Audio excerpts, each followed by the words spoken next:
Hi, Jim Schreiner here. Thanks again for watching me on my Jesus Christ Enough Already tour. Today I want to talk to you about a term called intermediate fasting. It's a theory that I followed for many years.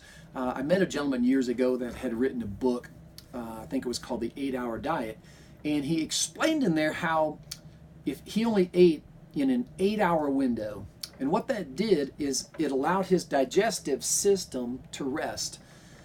It did a lot of things. One, it let the digestive system rest. It reset his metabolism. It got his body burning fat more effectively. And so I played around with that theory over the years, and I've came up with a pretty good plan. And I've been using this for, I think, probably close to the last 10 years. Now, obviously, Julie and I ate very well. I'm a vegan that eats fish. I coined the term fishitarianism. Matter of fact, you can pull that up, fishitarianism. It'll go to our website. So I'm a vegan. Vegetarians still eat a lot of dairy and stuff. I don't eat dairy, so I'm a vegan. I try to avoid all animal products. I eat straight from the earth, just raw vegetables, fruits and vegetables straight from the earth. But I also eat fish. So I coined the term called fishitarianism. But I also follow a concept called intermediate fasting. So imagine this. I get up in the morning, just about every morning, and I work out from 7:30 to 8:30 on an empty stomach. Then at 9 o'clock is when I have my first meal. That's the first time that I consume anything. Now, I've had liquids before then, so I might make up something fresh to drink. Usually it's just a no sugar product, or they make like a low sugar Gatorade, that type of stuff, but I try not to take in any sugar. But at 9 o'clock is the first time that I actually consume anything to eat. Then spaced periodically throughout the day, about every 3 to 4 hours, I'll eat a little bits here and there. I try not to eat any large meals, but I just eat throughout the day. So I'll eat at least 3 times, usually with one snack. Now watch. The last time that I eat is 6 o'clock. At the latest, 6:30. So what that has done is it's shortened the window that I consume any calories from 9 o'clock to 6 o'clock, which is 9 hours. What that's done is, think about that. So I'm only consuming food for 9 hours.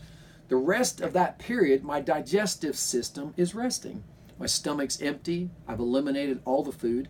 I usually have pretty regular bowel movement in the morning, so all the food's out of my system. And what that does, believe it or not, is it not only gives your system a time to rest, but it also causes your body to burn fat at a higher rate. Because when you're not constantly feeding it, the body has no choice but to burn body fat as energy. Remember, fat is nothing more than stored energy. It wants to be burned. But if you continue to eat food, the body doesn't need to burn fat. It basically says, hey, you're eating, so why do I need to burn fat? But when you stop eating, when you give your body time to rest and not eat, the body has to burn fat for fuel. So that's why intermediate fasting, the concept, works. Now, you don't have to do it all the time. I know people that will intermediate fast for like a month at a time, then they may go back to their regular diet, and it works great because it'll reset the metabolism, it'll kick it up a high notch, and it'll get the body to burn fat at an accelerated rate. I happen to intermediate fast all the time. Very seldom do I eat past 6 o'clock. Now, occasionally I was at a friend of ours and they didn't cook until later, and I had to eat about 7 or 7:30, which is okay. I don't make a big deal out of it because the next day I go right back to my intermediate fasting. But 9 o'clock is my first meal, and I try not to eat anything past 6:30 at the latest. And again, what that does, it allows the digestive system a break, and it gets the body to burn fat. That's one of the biggest challenges here in America. A lot of people don't even eat breakfast. They'll skip breakfast, and then they usually eat their last meal at dinner time with the family, but since they got off work late or whatever, I talk to people every day that sometimes don't even eat dinner until 8, 9, 10 o'clock at night, then they go to bed. Well, that's the worst thing you could do, because remember, food is energy. It's all it is. Calories are energy. They're a source of energy. It's like fuel for your car. You put gasoline in your car, that's its energy. That's your car's energy. Food is your body's energy source.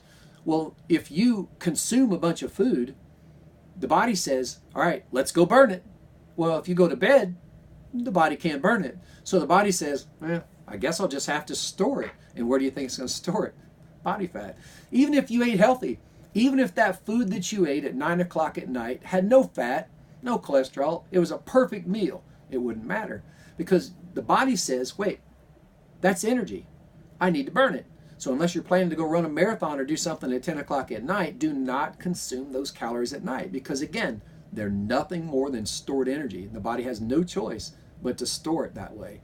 So my recommendation is try to shoot for a 9-hour window, 9 to 6, 8 to 5, whatever you need to do.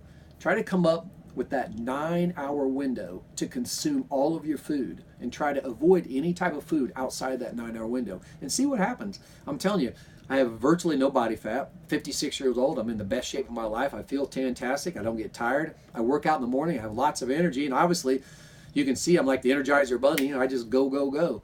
I feed my body good nutrients, and I do intermediate fasting. And that causes my body to burn fat at an accelerated rate.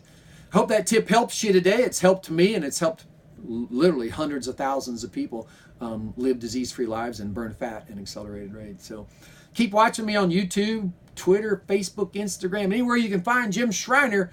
Hope you follow me on my Jesus Christ tour. I'll see you on the road.